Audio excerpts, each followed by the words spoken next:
एक घने जंगल में खरगोश और पांडा बेहतरीन दोस्तों की तरह रहते थे। खरगोश छोटा मगर चालाक और तेज था, जबकि पांडा बड़ा, नरम दिल और मजबूत था। एक दिन खरगोश खेलते हुए एक गहरे गड्ढे में गिर गया। इसकी आवाज सुनकर पांडा फौरन दौड़ा आया। पांडा ने अपनी लंबी बाहें नीचे बढ़ाएं और खरगोश को ऊपर खींच लिया। खरगोश ने शुक्रिया अदा किया और वादा किया कि वो भी कभी मदद का मौका मिला तो पीछे नहीं हटेगा। चंद दिन बाद पांडा जंगल में शहद तलाश करते हुए एक दरख्त के नीचे फंस गया।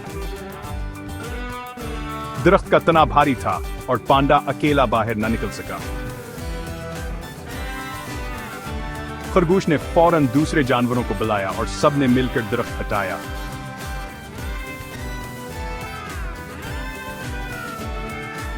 पांडा खुश हो गया और खरगोश को गले लगा लिया। दोनों ने महसूस किया कि दोस्त वही होते हैं जो मुश्किल वक्त में एक दूसरे के काम आए। इसके बाद वो हमेशा एक दूसरे की मदद करते रहे। Break time point 5